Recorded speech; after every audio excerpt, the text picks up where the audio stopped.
Critical Hit is a foul-mouthed podcast for adults. Content warnings can be found in the episode description.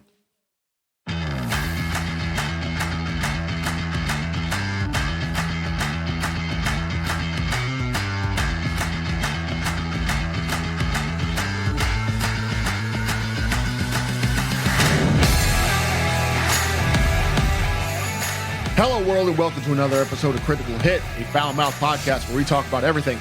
I am your host, Red King, and with me always is Crimson and Chrono Warden from another land.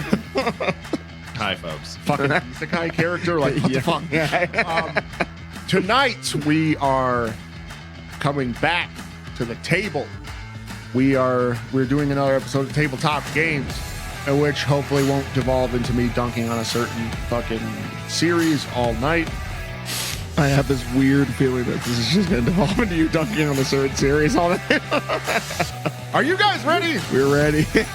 We are to dunk. Yes, we are Critical Hit, and Tabletop 2 starts now.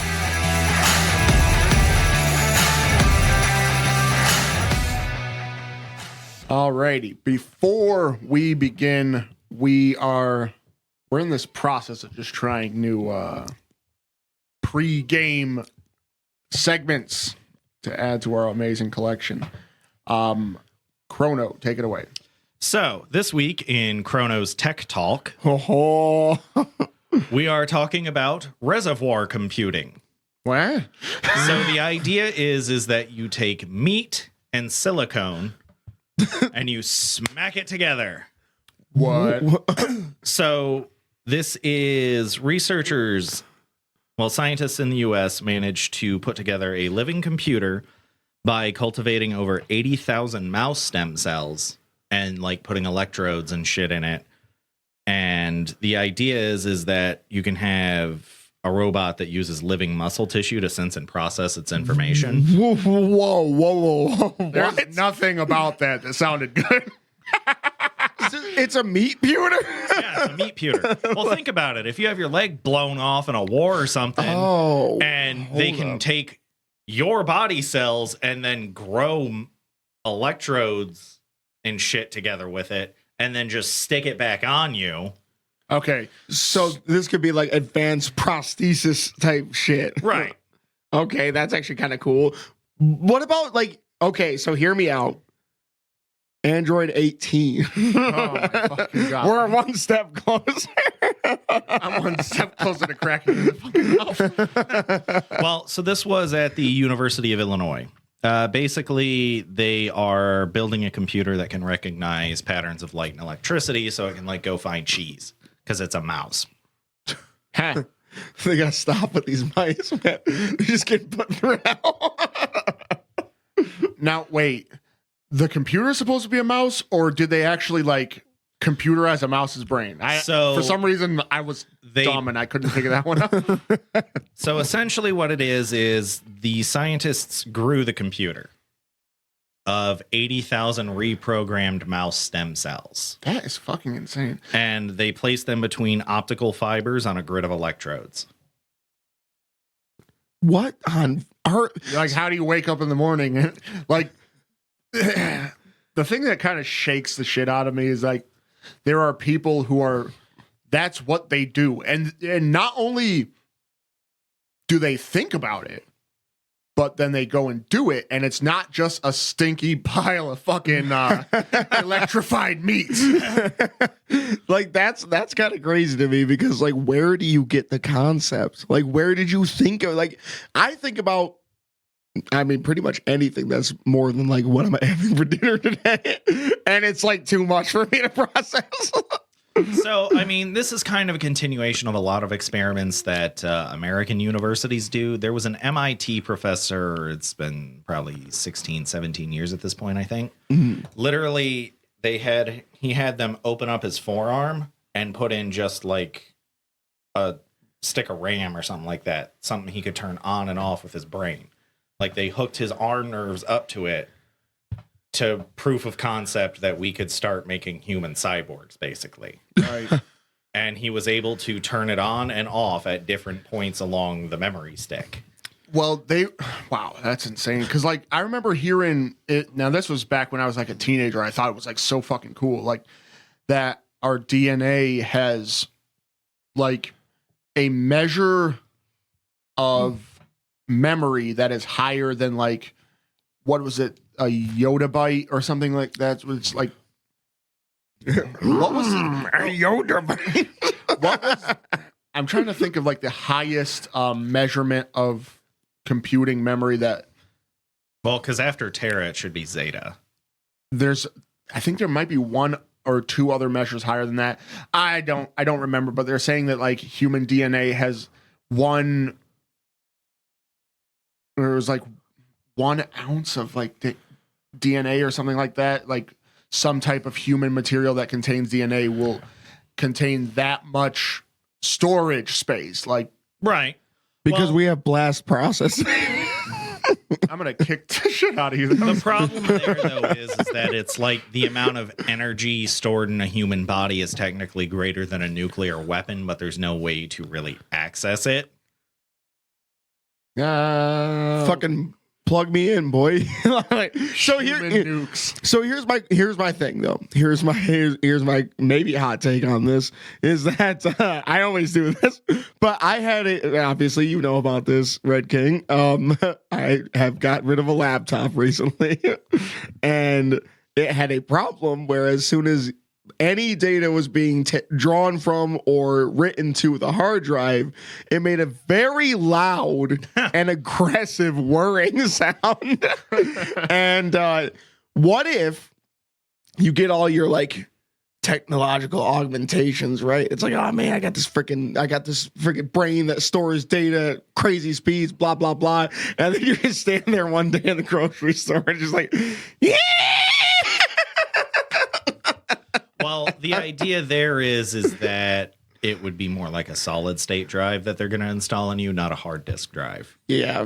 I would imagine that the last thing they would want is to have too many moving parts. Smoke coming out your fucking ears as your brain's trying to load the hub. Dang it, you're beating me to these references. That's Stop amazing. being slow, you one pump chump. Whoa. You just wait until my hard disk shoots out like Kung Lao's fucking hair. This, I guess I expected this. Anyway, thanks for coming to my tech talk. I can't. We are back at it again. We're talking about tabletop games.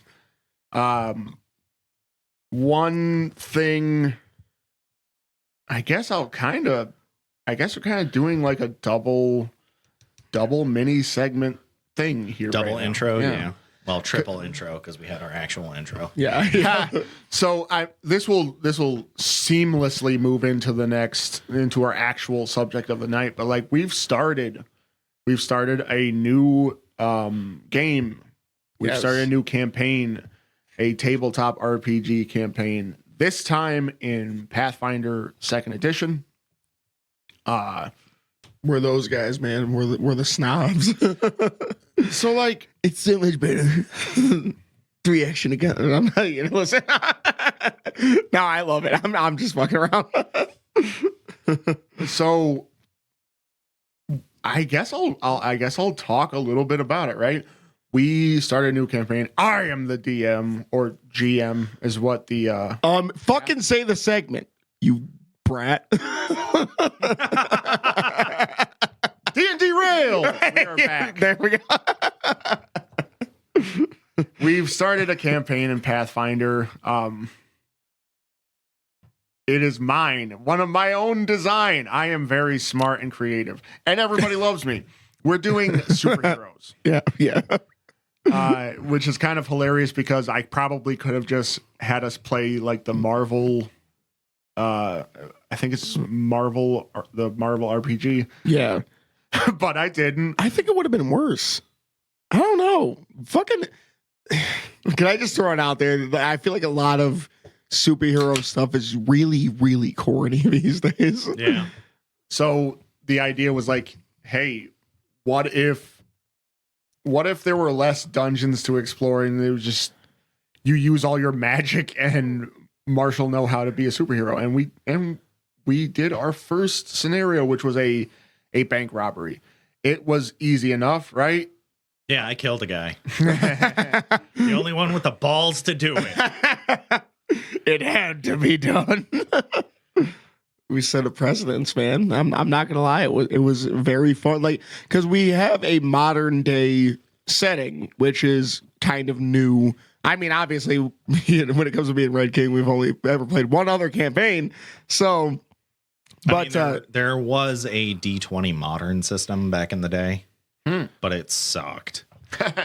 see, we're just retrofitting, and thus far, it's been a very entertaining opening, and being able to kind of like, because my character hero name Crossfire happens to be a sniper cleric. Nice. Yeah. So I was able to during this bank heist, I was kind of a spotter from the rooftops to find out where these robbers and hostage holders were located.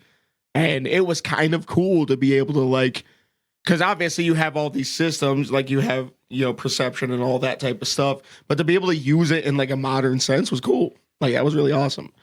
Mm-hmm. I actually had a lot of fun first time actually being the sole runner of a tabletop game. I kind of screwed up a couple of things because, like, we are new with Pathfinder, but it was a lot of fun. It was a lot of fun watching everybody try to settle into, because it is kind of a different mindset. Like when you have like high fantasy and it's just kind of like, more or less the law of the land, and it's kind of whatever you're doing. Sometimes murder hoboing happens. And hopefully that won't be what happens in this one. Listen, we're charging up to be the modern murder hobos. That'll be our band name. We'll all pick up instruments, become the murder hobos. Just to be fair, as a charisma-based character, I already have a pretty good perform without any training in it. See, my character doesn't. He's got no riz at all. No diplomacy, no nothing. He's just like, meh. That's hilarious. But I think we should give a quick rundown of our party. So Crimson already mentioned his character, Crossfire, the Whisper Elf Sniper Cleric. Mm-hmm. I am playing Paradigm, the Aberrant Bloodline ASMR Sorcerer. Mm-hmm. We have Masquerade, a human swashbuckler. Izith, a Vishkanyana druid. Shooting Star, an Ifrit champion, and then Draco Nightblade. Yeah. A drow rogue. A resident asshole. And a character from another game we were playing. Yeah. That was his character in The Dungeon Crawl. Yeah. We should do that in Pathfinder. That would be fun. We should just set up a time where we actually do that. It's a lot of fun getting back, because we had a pretty long hiatus of like 2 months, and that was it gave me plenty of time to just sit there and mull over the system and try to be the best newbie DM I could be, and it was nice, but damn it is fun to be back. Yeah. And shout out to Path Builder, man. That app's sick. Yeah. That app is cool. Yeah, the modern RPGs with the apps, I'm fucking spoiled. Yeah. But actually, that's kind of the perfect segue. Did it again. Because, talking about tabletops in general, the elephant in the room has been for the last half a year, maybe more. Give or take, yeah. Wizards of the Coast and Dungeons and Dragons, right? So today is the 5th. It is 6th. Yeah. 6th. It is April the 6th at the time of the recording. about 2 days ago, Wizards had a content creator summit where they had some of the prominent online names in Dungeons and Dragons, like, you know, pro players and people with YouTube channels and all this good crap. And they lined them up and basically tried to more or less use their image to sell one D&D. That's so here's the thing, right? Shameful. Fucking shameful. A lot of things came from this summit that were, I mean, Wizards are complete clowns right now. They're not going to be using the name 1D&D anymore. Oh boy. Okay. So what is it now? 5th edition 2024. Are you fucking serious? Yeah. Yikes. Because, I mean, realistically speaking, it was pretty much fucking 5th edition. Yeah. Well, So the idea is that all your current shit is supposed to be forwards compatible, but the problem is that why wouldn't you just call it 5.5? but it gets worse, right? Yeah. So it's not actually getting a different edition name, right? Mm-hmm. Oh no. They're saying that all of the previous content is going to be forward compatible and run parallel with the new release stuff. They're saying that if you wanted to, you could run for instance, like 2014 when it was first released, you could run a 2014 Paladin next to a 2024 Paladin. And the point would be they're not putting the old content into errata because there were plenty of revisions and plenty of different changes to the balancing, the abilities, what you can and can't do, right? That, I mean, if you have a class that was fixed, but now you're able to use a 2014 broken tier stuff, you're just going to use the 2014 stuff. Well, yeah. To be fair, I think one of the changes they had talked about for Paladin was ranged smite for 1D&D. I mean, that's kind of cool. But I guess here's my problem is why, besides, because here seems to be the biggest problem with D&D as it is that it's just the water is muddy as fuck. Yeah, I think that it gets like that's exactly what I was talking. I'm trying to like they changed because some of the pre-release stuff for the spellcasters, right, is they were taking the magic and they were categorizing it into arcane, holy, and primal. Well, that's fine. I mean, they're not doing it anymore. What the fuck? That was actually not a bad change. Yeah, it's going right back to spell list based on class.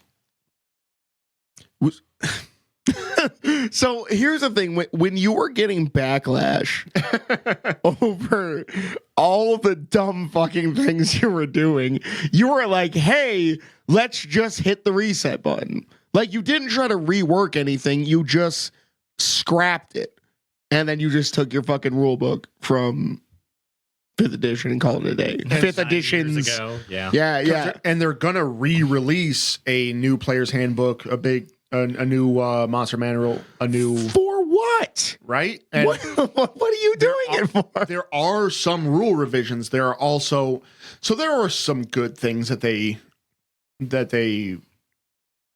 I guess revealed and unveiled. It's highly marketable. They're going to be using the traits system for weapons. Pathfinder players will be familiar with this, that every weapon has a trait. It kind of changes that kind of existed in D&D 4E. And 3rd edition, it wasn't traits per se, but well, no, 4E actually did have different weapons. They were heavy, they were crit special, they were finesse, agile. They had stuff like that. So, it kind of changes. That's what I really like to coming from coming from 3rd edition into Pathfinder is like even weapons that have the same damage dice, they have different traits, and it's just out of the box. Yeah. Without having to modify them or anything like that. They have I guess the traits was one of the big things. They're going to be putting prices on all magical items in GP now, which is something that they already have in Pathfinder. Hey, I'm being a simp. Well, here's the thing: is if your move is to copy Pathfinder, like no one's interested because there's already people moving from your system to Pathfinder anyways. So if anything, you're just giving them more of a reason to go to Pathfinder because Pathfinder is always going to be the more complete Pathfinder. Well, has anyone been looking into Kobold Press's Black Flag system? Besides hearing about it when OGL started roasting, that I don't really know much about it. Well, so I read an article not too long ago that they're not really necessarily fixing the problem of Magic versus Martial. Right. Because, their wizard in that system gets some ridiculous shit. Because there's a problem, right? You can swing a sword really well and do it multiple times, or you can just alter reality. Yeah. Yeah. So I will say, though, that's the one thing, kind of getting into new systems. And, I know the ones that I was introduced to. I currently don't have, I guess, the time to look into a bunch of different ones. But, playing Pathfinder and having, you can generally do more physically being a martial character than you can being a spellcaster, because a spellcaster generally casting a spell takes more from your action economy than moving or striking with a weapon. Yeah. So I feel like of the ways that you could have balanced something like that, that was kind of the best thing you could have done. I mean, to be fair, I read a lot of these news articles while I'm taking a shit at work. So, I generally would love to do that, but my line of work, we'll just say I'm just disgusting by the time I'm done doing anything. So I'd rather not touch my phone if I can help it.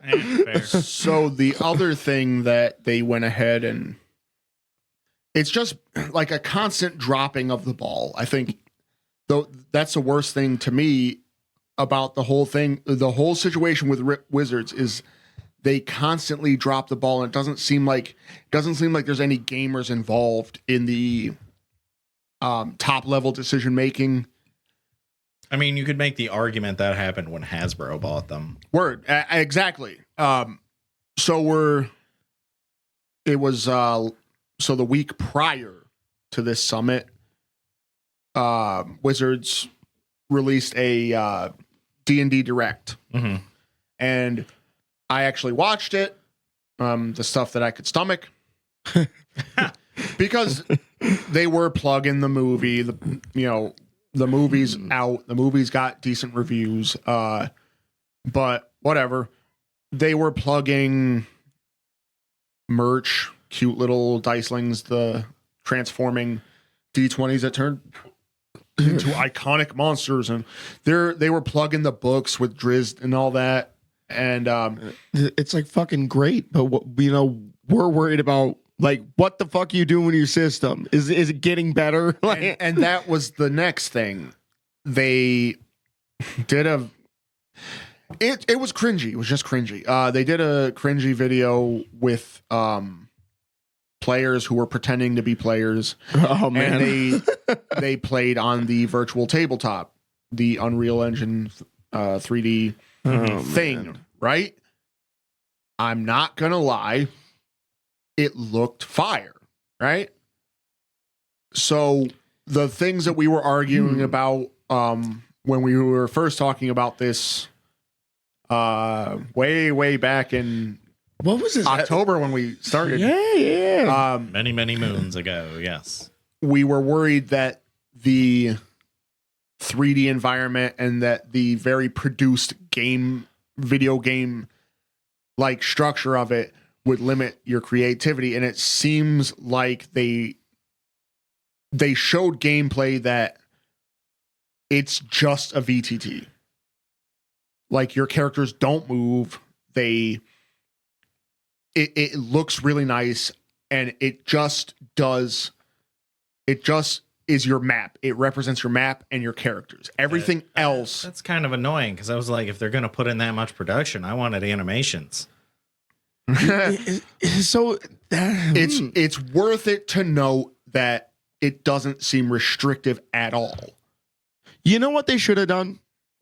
They should have had a character creator, 3D character creator, and they should have had battle animations. Only battle animations. Everything else they should have had just kind of like you explain it like you would in a regular, like the DM explains that you fucking jumped on a chandelier, swung from it. I fucking just thought of that song as soon as I said that. I mean, it's a classic for a reason. Yeah.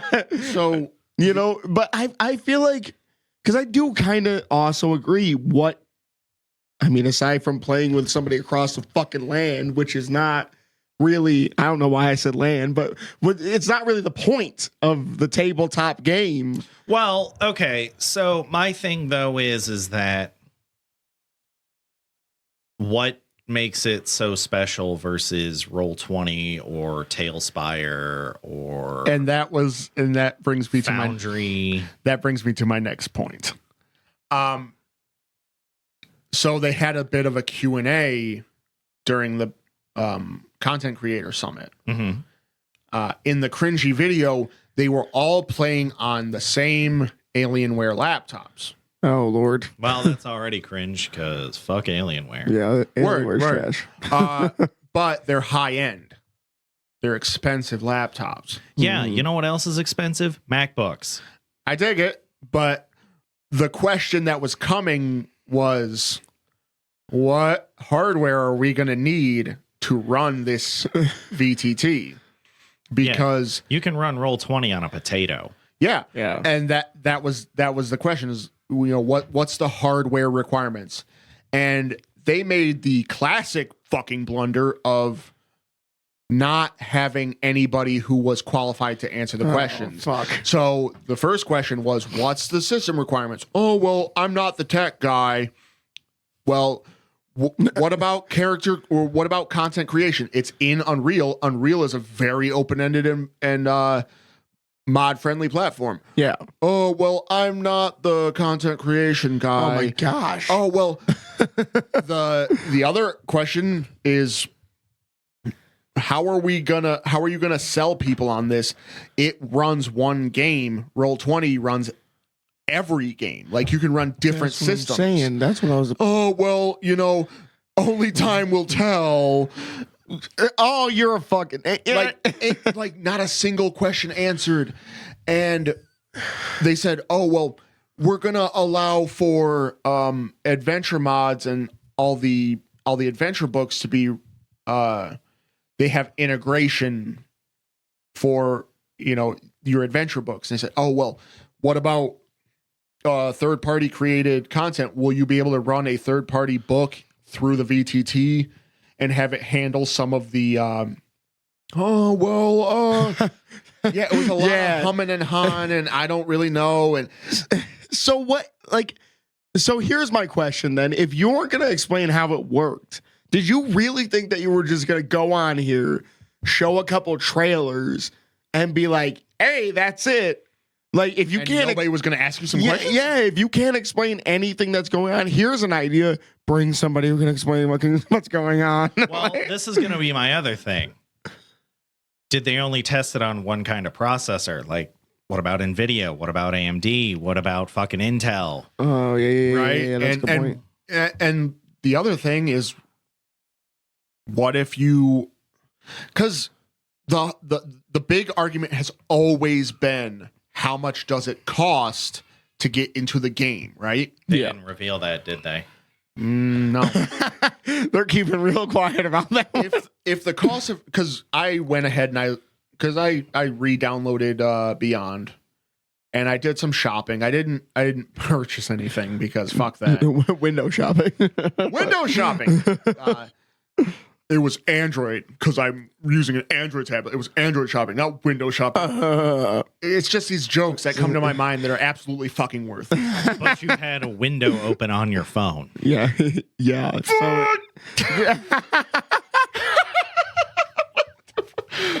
why does my brain do this? So Counter dunk. took the long way around the bullshit. Right? It was Well, yeah, you usually take the long way to become shit, unless you're corn. Start there. Yeah.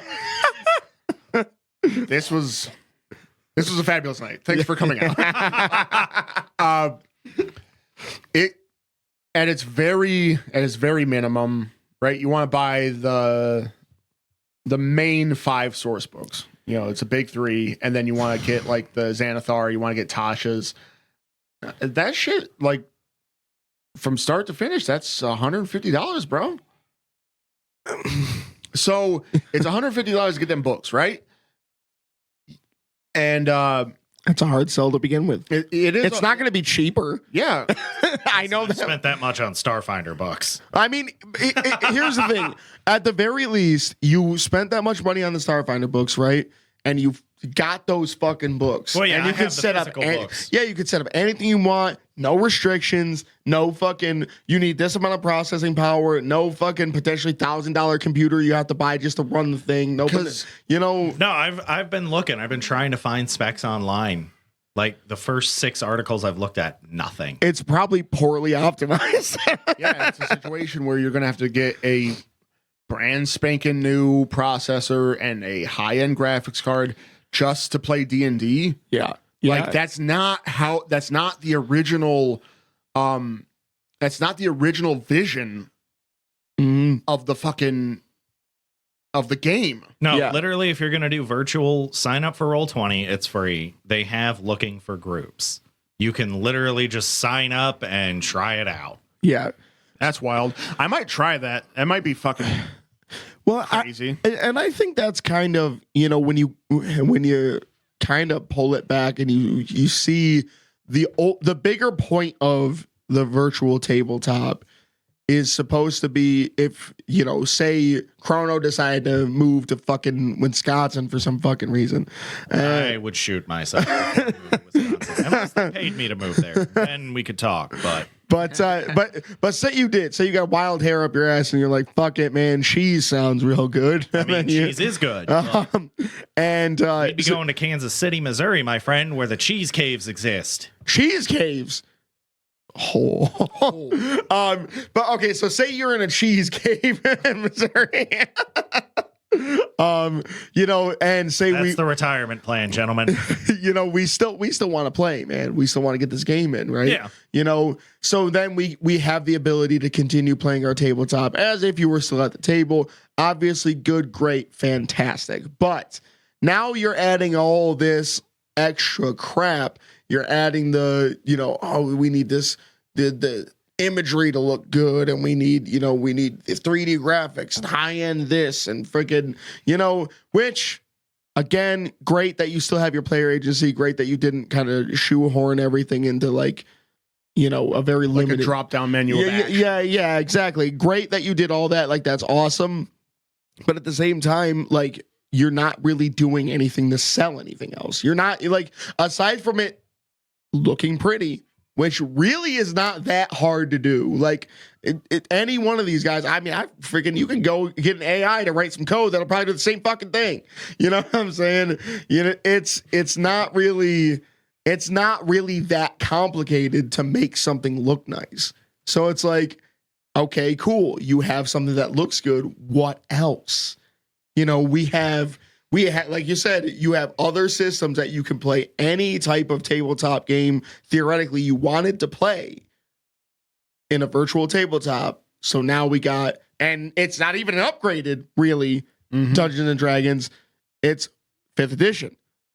Just virtual tabletop, 5th edition. And that was the last thing I wanted to say, because like I could sit here and dunk on Wizards of the Coast all fucking night. I could do that. I'm fine with that. Yeah, but let's get some positivity going here. Yeah. But I'll end it with one last negative thing on WotC, right?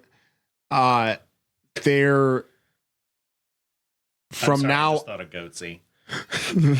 from now on they're going to be selling physical books direct.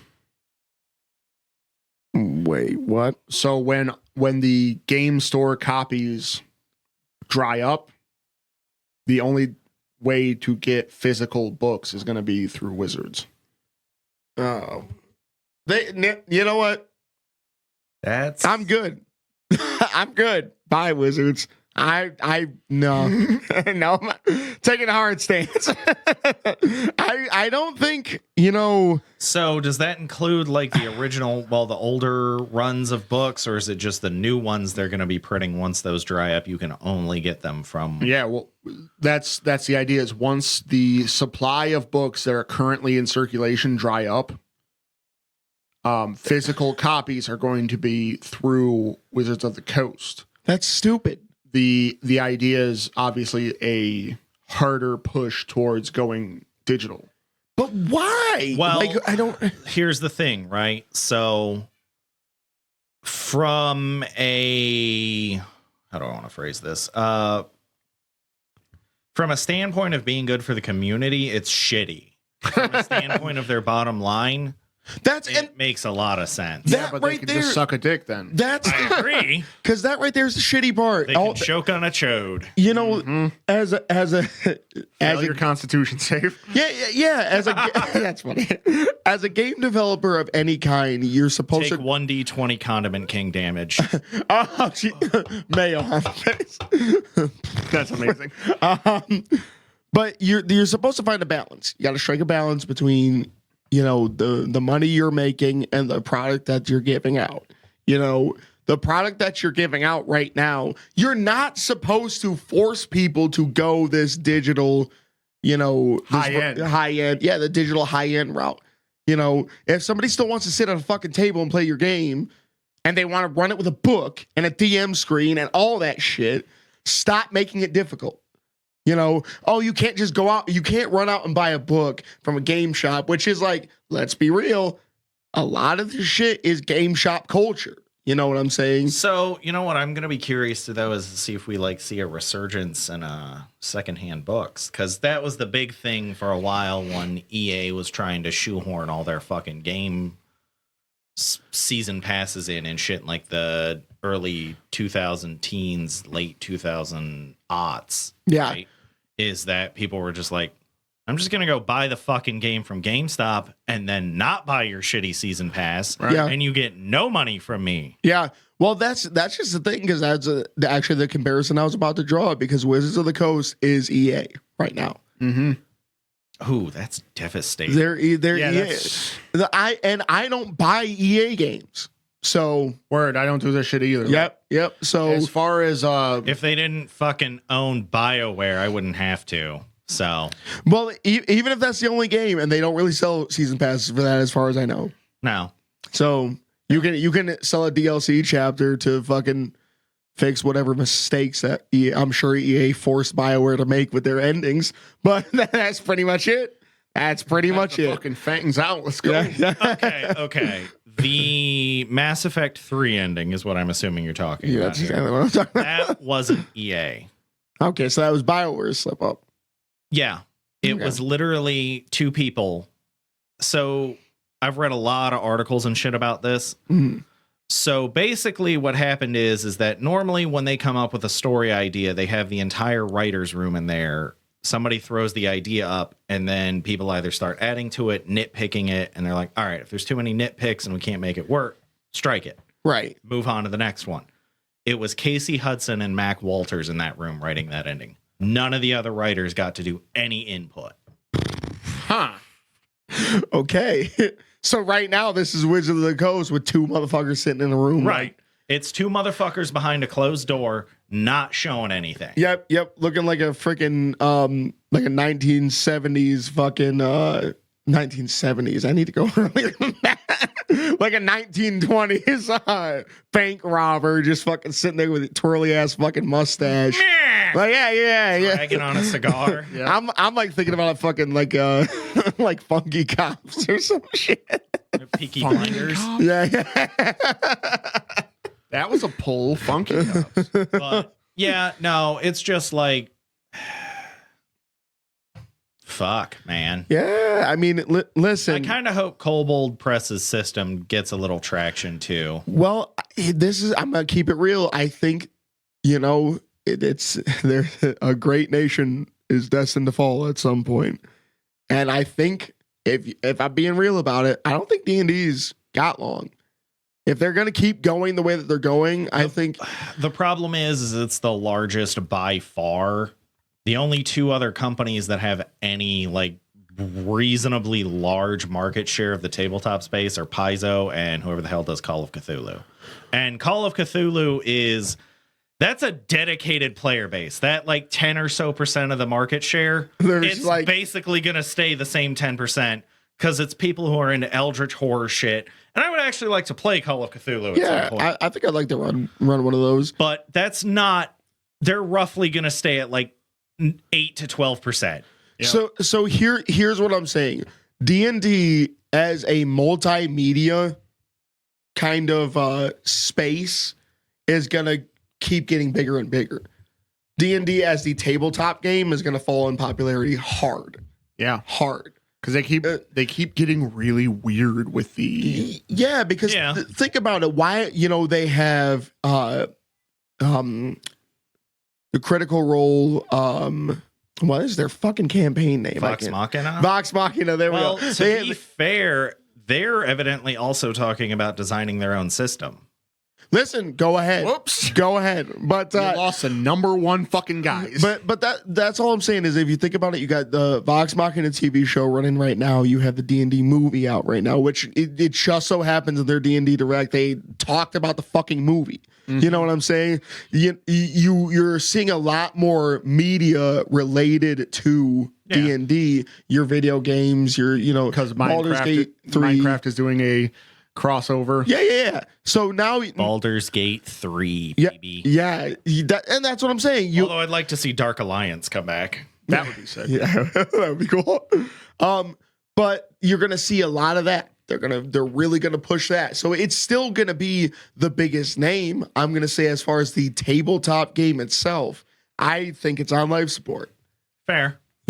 So and that's the thing is they're making so many big mistakes. And like when you have something, not to be that guy, but playing Pathfinder, it's a better experience. You know what I'm saying? Not only just because obviously they're not doing the money grubbing thing, which is obviously a huge deal, but the cost to entry to play the actual game is $0. Yeah, we literally, what did we pay to get Path Builder? It was like $2. You don't even have to pay for it. Yeah. If you wanted to run your shit on paper, the cost of entry, and they did it by design, is you have access to everything that they have to offer minus lore and art.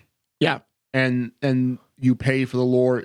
You can get, you have a monster with a flaming head, but you pay money to figure out why he's got a flaming head and what is his likes and dislikes. You know what I mean? Like, yeah, right. The lore of Galarian, the world of Pathfinder, is what you pay for. Which, I mean, that's one way to sell it. And you want to know what it's doing well. Yeah. I just picked up the Pathfinder 2nd edition core rulebook not that long ago. And you can see it just, because obviously I do a lot of YouTube searching and stuff, especially just to kind of do a little bit of research for the episodes and everything. And you can see there's kind of like a mass exodus happening.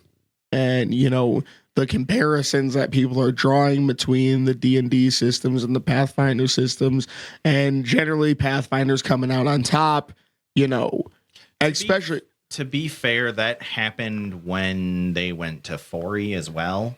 Yeah. Well, 4E was just not. A lot of people didn't like 4E. They're trying to make it like a video game. Yeah. Yep. But it's a better miniatures game. Like, D&D 4E, I would compare more to Warhammer than D&D. I've never played Warhammer, which is, I mean, Well, apparently, racists keep trying to claim Warhammer. So, like, I guess I'm not. we we just got to take that shit back. Nope. We talked about this. Neutrality. I mean, No, we gotta fucking condemn. kill a racist, make the world a better place. Listen, Word. if I could do that, purge, make it happen. And even, and it just pops off right now. Air raid sirens. Yeah, you just hear all the mics just hit the ground. We start using government names. No, but no, I completely think that now it's time for the other systems to kind of shine.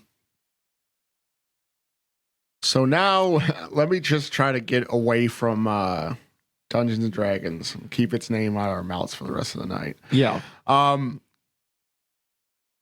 So beyond Pathfinder that we're playing currently, a little while ago we talked about The Witch is Dead. That was like the other rolling dice and doing shit and failing and dying.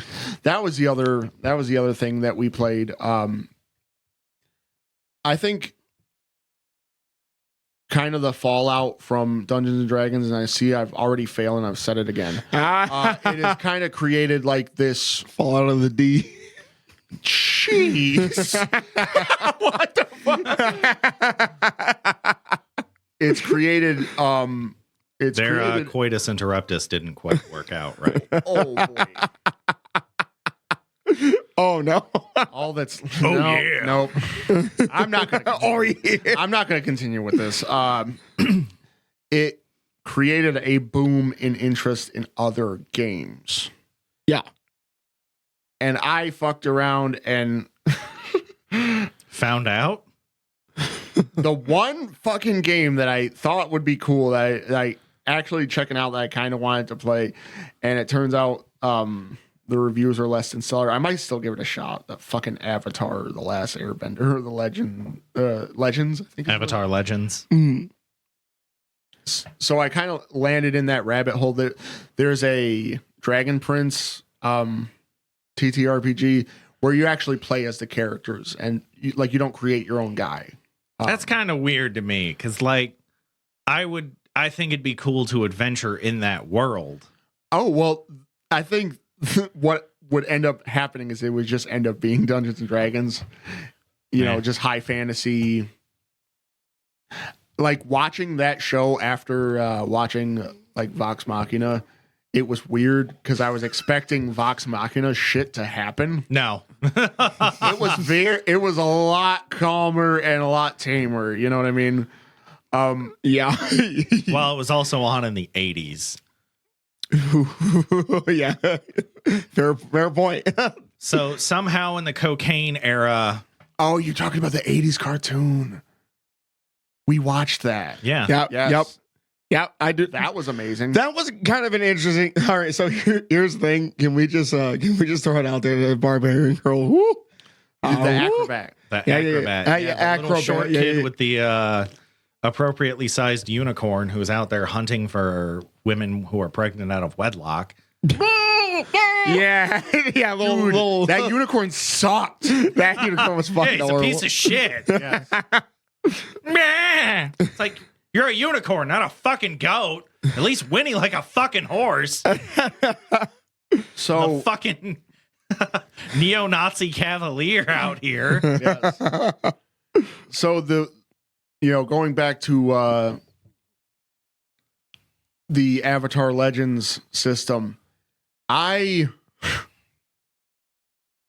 actually still might play it because they partnered with the actual writers of the series. They expanded, so it's broken up into different eras. So you can play your Kyoshi era, the Roku era, which they expanded a whole bunch of lore on that, especially that particular era, because Yeah, you can play with the worst avatar that ever lived. What? Roku sucks. Ooh, that He did okay. No. that's oof. He should have killed Sozin the second he breathed colonizer. Yeah. That's a little rough. Okay. I mean, yeah. So here's Being friends can only get you so far. As soon as you're just like, I'm just gonna do all this crazy crap, and just like actually says it right to him. You should have did something different. You could have stopped it. Right. I might complain that Aang doesn't kill Ozai, but at least he fucking won the fight. And yeah. I see. I knew this was gonna happen. I'm disengaging. I'm forfeiting the rest of my time because I wanted to talk about a TTRPG. And you want to know what? I'm gonna get stuck in Avatar. So I kind of I did a little bit of diving after playing The Witch is Dead into 1-page RPGs, tabletop RPGs, and there's a wealth of them. Oh yeah, the dude that did fucking The Witch is Dead. I can't remember if it's Grant Howitt or Rollins. I think it's Howitt. Yeah, it is. yeah, yep. Sweet. Yep. So here's an interesting thing, though. I found out that there's the community behind 1-page tabletop RPGs is so vast because most of the time it's pretty much 100% homebrew. Well, yeah. So it's once obviously like you get like you can like make deals and everything to get artists and this and that and official packaging and all that good stuff. You know, cool. That's great. But what I've run into is a list of rather interesting looking 1-page tabletop RPGs, and one of which I want to bring up was Kaiju Girls. Did you find sexy battle wizards? I actually did run into that. I did see that. I was wondering what that was about. But so here's a basic summary: is that you roll for your schoolgirl and monstrous talents. So, as an example, laser eyes, bone sword, and hell yeah, rows upon rows of teeth. That's the examples that they give. And also, obviously, you like. So here we go. Here's an interesting part: is that you can get a drama, which is, for example, tutoring your crush but being really dumb. Dang. Yes. Are you dumb or is your crush dumb? No, it says you're tutoring your crush, but you're dumb. Yeah. So now you have to deal with that, the fallout of that.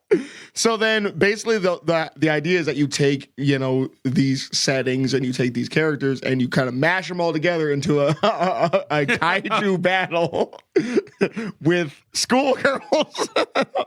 So I'm like, okay, so this is a pretty interesting one. I'm looking at the site and like, so just that, you know, there's that. That's hilarious. It's just a crudely drawn image.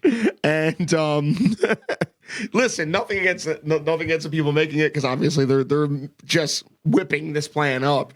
And if The Witch is Dead can become an official box game, I'm fairly certain you could do the same thing with these many other one-shot tabletop games. But like you kind of find interesting, like you said, Vampire Boyfriend. Are you a sad vampire boyfriend or do you have one? So that's the interesting thing. So it's a D6 system. Okay, so basically the highest you use is a D6, obviously. And it's based on how much angst the character is feeling. That is amazing. So over time, characters develop a series of flaws from let your hair down and misbehave to hunt for blood. Okay, so you can actually be a sad vampire boyfriend. Yep. So, and the most interesting mechanic allows mortals to gain vampire moves and vice versa. Whoa. Yeah. So, okay. So it's a mortal move. Going out in the daylight. Yeah. Yes. I walked right into that. I make a shitty vampire. Yeah, that was a good I'm one. going to work here. Oh shit. Yeah, just dead. Completely gone. Dust. But yeah, no, and, you know, the list goes on, but that's, it's Sexy Battle was just right there.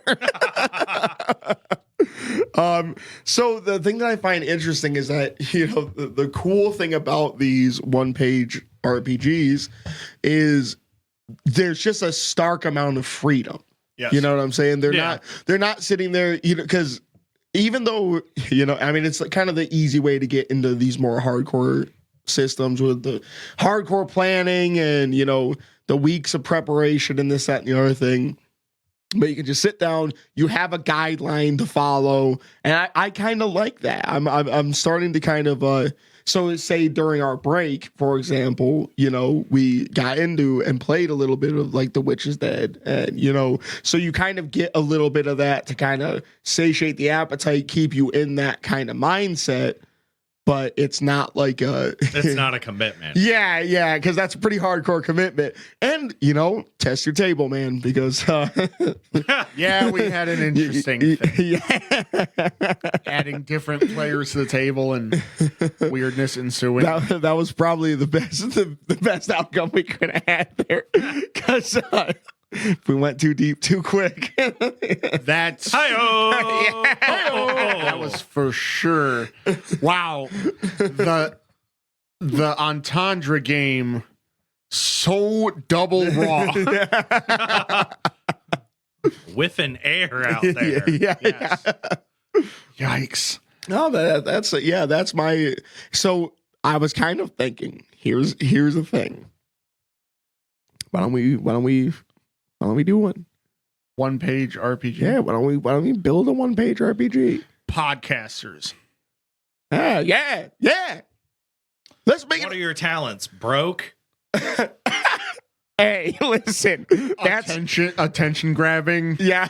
Attention deficit having? Scared of showing our own faces. Stealth fly. That's pretty much. I think that's pretty much every podcaster. We're audio only for a reason, Yeah. damn it. Like, dude, YouTube. You could have incel. That could be one of them. Red pillar. I would rather take a shotgun and blow my own knee open than be an incel. Same, but if you roll that unlucky roll, I'm gonna buy a gun in that game, and my character's gonna kill themselves in the first 5 minutes. I think default should be broke, just so that you couldn't do that. I'm gonna go steal a gun. Yeah. Oh, wait. It's a lot more work, right? So it's not about running a good podcast. Yeah. The RPG is about Getting as popular as possible. trying to make a crappy one work.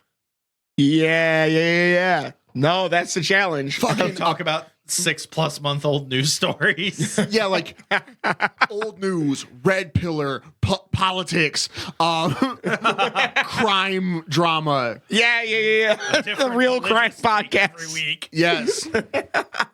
Yeah. Okay. Yeah, There we go. We did it. I'm just saying it's kind of, you know, we can think about it. Trying to make a fucking terrible one work. Yes. Okay.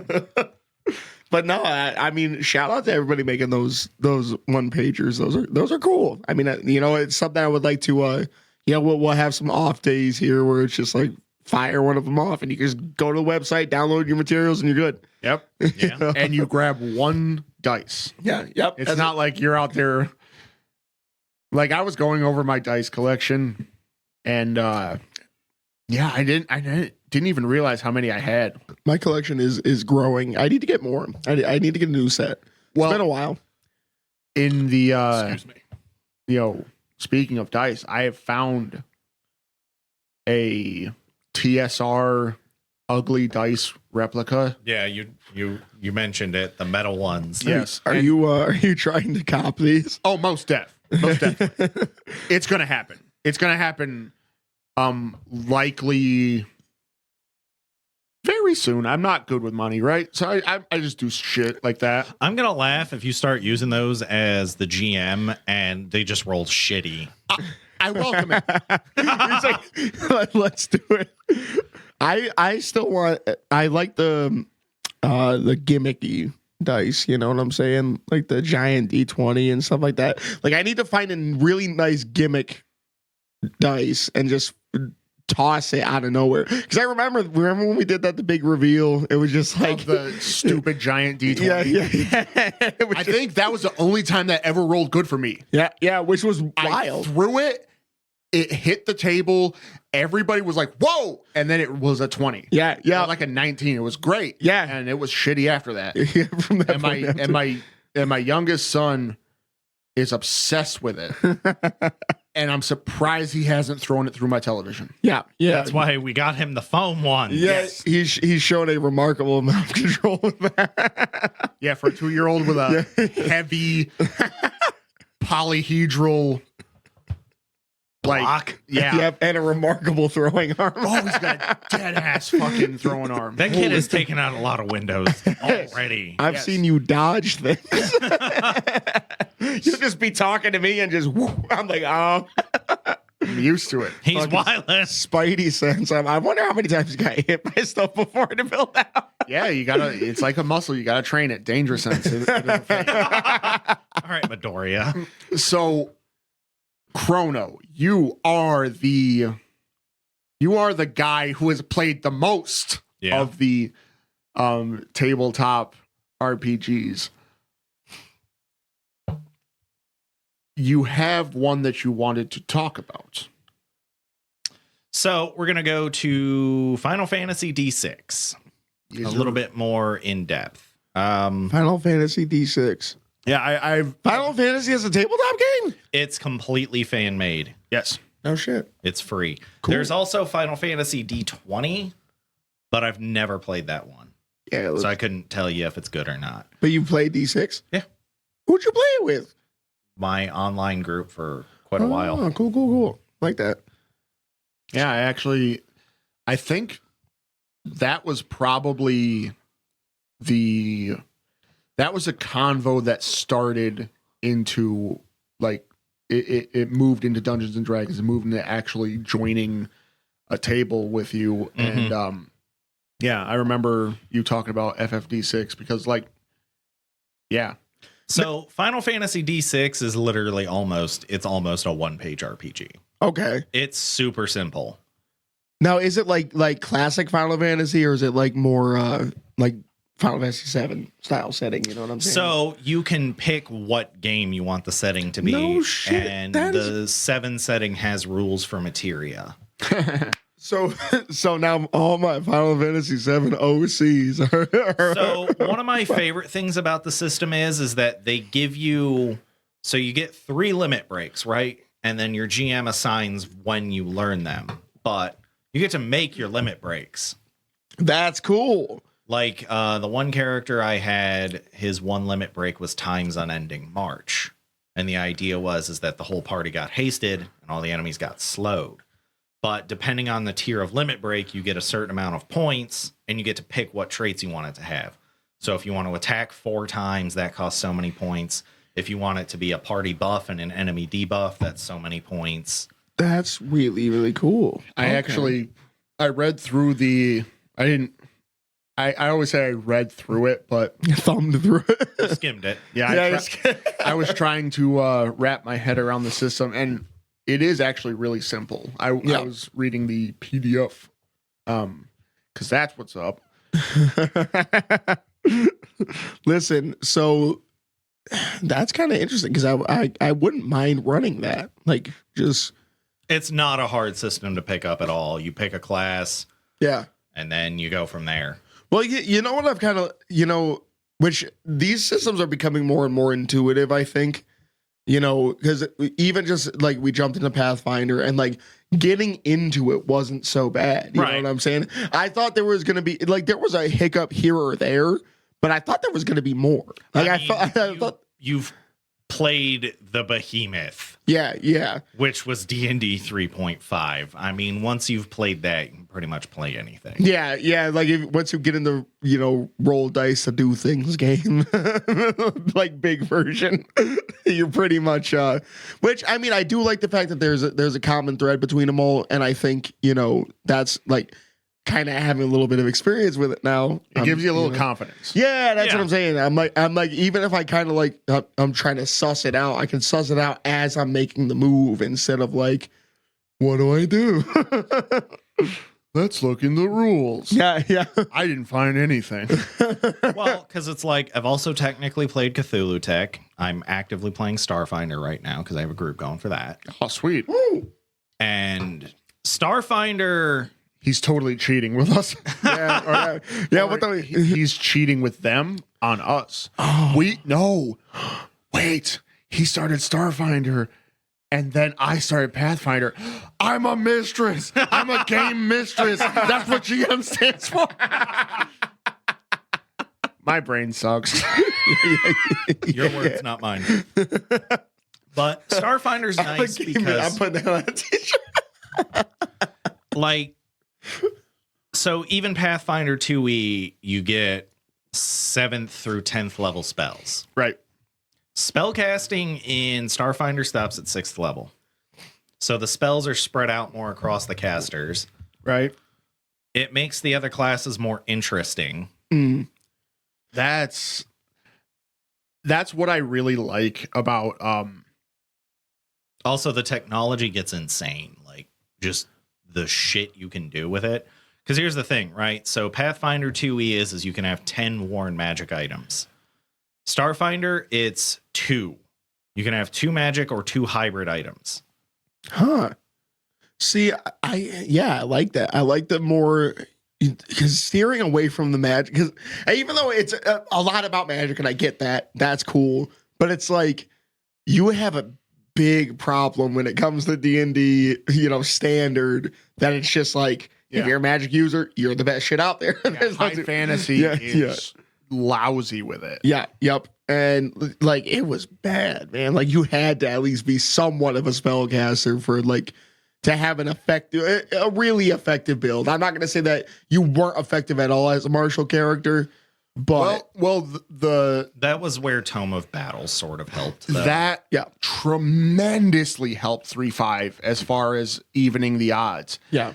There, the older Dungeons and Dragons game had some of the dirtiest fucking spell casting I think I've ever heard of. And the shit was just raunchy. Like it was like fuck reality. And then you just cast a spell and just I casually make my own demiplane. That's fine. And I'm also a god. I'm like, whoa, hey. And then like the Tome of Battle for 3.5 was so fucking, it was so good because not for nothing, I couldn't for the longest time wrap my head around spellcasting. Even when I tried to do spellcasting, I picked the easiest one, which was like Warlock. I think I could do it now, but it was nice to have the option of having martial stuff. Yeah. That had some speciality to it. Right. That was fun because it's fun to say shit like I'm going to use Wolfang Strike. Yes. Yeah. Yep. That was, we had a lot of good ones with that one. But I think that was because once again, as soon as the jump started to happen and I'm watching people switch to piezo systems, I totally just asked out and got the apps for first edition. I got Path Builder first edition. I got Path Builder second edition. I got Starfinder. Star Builder. Or Star Builder. Yeah. Those are the names of the apps. And you want to know what? Yeah. I really enjoy I enjoy the concept of sci-fi. I've never tried a sci-fi system. Yeah. Like as far as my I with like the heavy tabletop RPG systems or even just tabletop in general, like I've played Dead of Winter, which is a zombie game. I've played a bunch of like Walking Dead tie-in games. Yeah. And they were all zombies. As soon as I stopped playing zombie games, I switched to high fantasy. Want to play a zombie game? Listen, Do they got a zombie D20 game? I'm sure. if we get, I wouldn't mind that. That would be a cool setting. It'd be like a fucking zombie apocalypse. You remember the video game Zombie? Yeah. But it was spelt with an I. Zombie. Yeah. So it was on the Wii U when it started. Zombie U. Yeah. And it was a situation where it was basically player versus environment, and then when you died, you could find your previous person, kill them, and loot their body. That'd be a sick mechanic. It'd be kind of interesting. Yeah. Okay. So there are a couple other sci-fi systems. Starfinder is probably the biggest one, besides obviously Star Wars itself.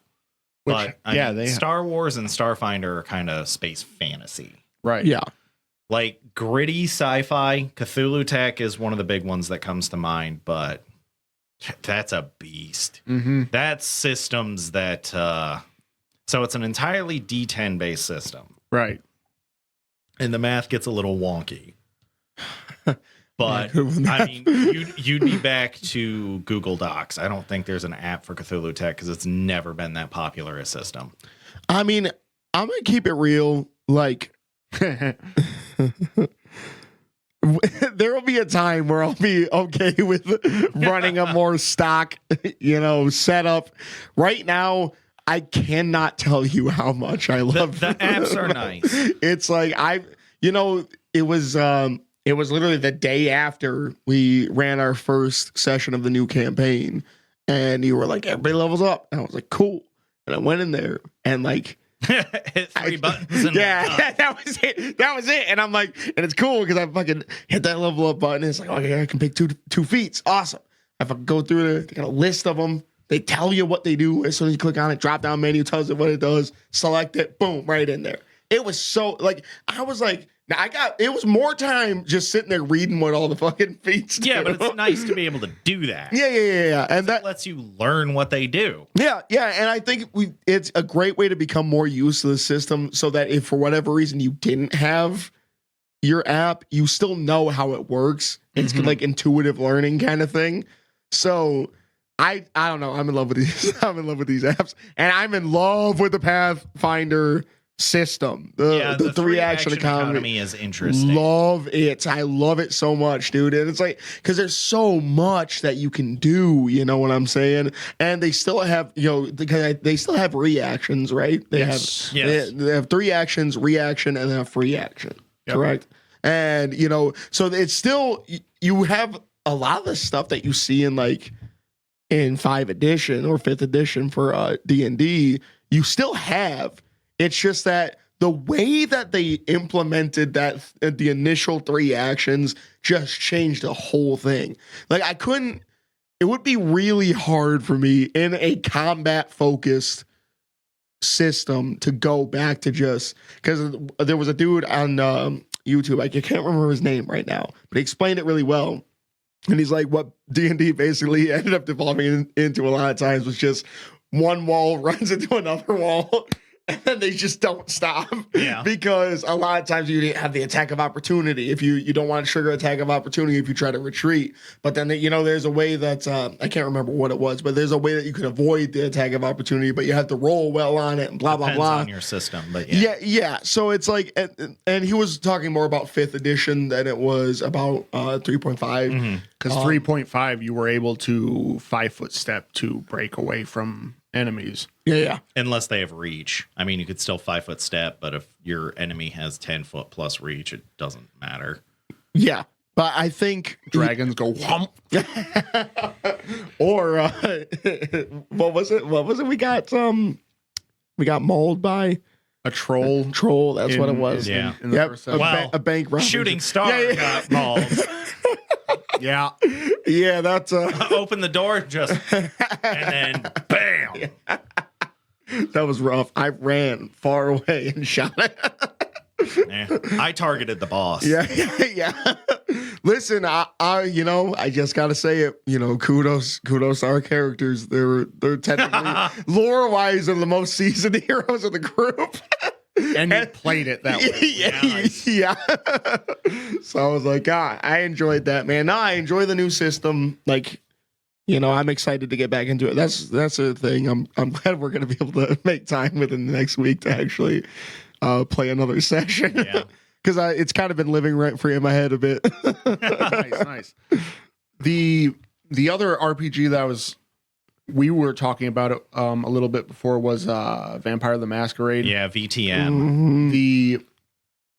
So they got a new game out, don't they? Well, 5th edition for Vampire the Masquerade has been out for a while. Okay. So I'm interested in that because I do love me some vampires, man. So Vampire the Masquerade is interesting because it's a very, they don't call them game master. They're not dungeon master. The leader of the campaign is called the storyteller. Right. So it's a much more episodic story-based style game where you get to be a vampire. I'm kind of all right with that though. I feel like I actually feel like your wife, Chrono, would probably really like that. Oh no, she absolutely loves Vampire the Masquerade. Yeah, because the story thing, man, that's a big thing for her. Yeah. So the other two big sci-fi systems I'd like to eventually give a shot. There's straight up Alien, like Xenomorphs. No way. Nope. I didn't know that there was so many systems built for popular IPs. Yeah, dude, absolutely. There's also Mothership. What? What's that? Yeah, it's so you play as aliens. no, you play as the races are human, android, and that's about it. So you can be. I'm gonna be a fucking android. No, there is a penalty for. So androids are very logical. It's an eldritch horror based game, Right? And you die a lot. But androids are very logic based. But when you're looking at horrors from beyond time and space, androids suck at that because they don't have the programming to understand it. Soldiers are really good in combat, but they suck at other shit because it's there's android, scientist, medic, and I forget the fourth role. Huh. Oh. Well, wouldn't the more human-based classes be wouldn't they kind of be affected by a lot of the things when it comes to the Eldritch horrors a lot worse? But the thing is that they can, because humans aren't strictly logical beings, it's a little easier to adapt to that idea. Okay. That's Gotcha. the way the rules kind of go with that, because an android being a machine is based very heavily on the 3 dimensions of space and the 1 of time. Right. It operates in that space. Okay. Going outside of that starts to fuck with its programming. Yeah, it's this isn't in my fucking memory banks. Oh, it doesn't exist. Dude, it exists. Androids are super good at fear effects because I think they might be bad at them. I'm going to have to rewatch the video, but it's a system I'm interested in trying. Yeah. Right. Yeah. But the character making in it's fairly streamlined because you're going to die a lot. I think I think the next one we should run should be at least a horror themed one. I'm kind of interested in that. I've been wanting to get the Alien one, but I'm probably personally more interested in Mothership. Yeah. I wouldn't. I mean, we're gonna have to do a Starfinder one. We got a backlog. Yeah. So There's no way I'm not playing Starfinder. So that is the next thing. Please subscribe everywhere that you listen to your favorite podcast. Well, so that we can play these games. Here's the thing, right? Mothership doesn't necessarily have to be a full campaign.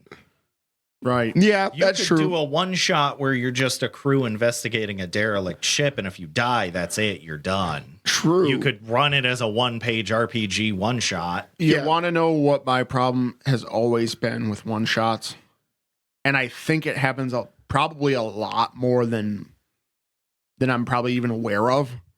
Is you sit there and you come up with something that's quick that you could just do. Yeah. And then if a player does it, or even if you do it to yourself, the question that turns a one shot into something that all of a sudden you burn half of your life on it is one fucking question. Why? So it's like, oh, well, we're gonna do a one shot where we go into a dungeon and we discover an obelisk, and then we have to defeat then a monster emerges from the obelisk, and then we have to destroy it. It's like, okay, you got your characters. Okay, here we are in the dungeon. The obelisk spawns the monster. Why? Yeah, that's fair. And next thing you know, you've written it. Yeah. And you just know, and you just kind of hang your head and accept it. It's like, well, it's going to be time consuming. I think that I'm looking forward to running a full-fledged campaign from start to finish. Hopefully it makes it that far. I'm not so self-absorbed that I'm going to take it for granted that we'll finish it. But I mean, I'm getting in the mindset of just sticking through, man. You know, I want to have some campaigns under my belt, man. I want some sessions, I want some one shots, I want some campaigns. I want, you know, the tabletop RPG has become like such a prominent part of my current gaming sphere. Like I probably play more tabletop RPGs than I play video games. That's fair. And I put more hours into tabletop RPGs than I do into like modern video games. So I'm like, I think that's kind of my bag right now. So I'm like, I don't see myself, as long as there's still more to play, there's more story to go through, I'm good. I mean, there's always more story because you make it up as you go. Yeah, that's the best part about it. and also, even though I'm wicked happy to run a campaign, I miss being a player because that didn't take long. Watching you guys do your shit. Yeah. It's hard to go crazy on a session one. But I already know you guys have some asshole stuff. Listen, we kind of went in. I mean, we kind of had to, but we kind of went in session one. We did all right. Yeah. Yeah, but I think the shenanigans have yet to come, and you miss being on that side of the table. Oh yes, because now you're the one getting shenaniganed. Yeah, and I both look forward to and greatly dread the shenanigans coming up.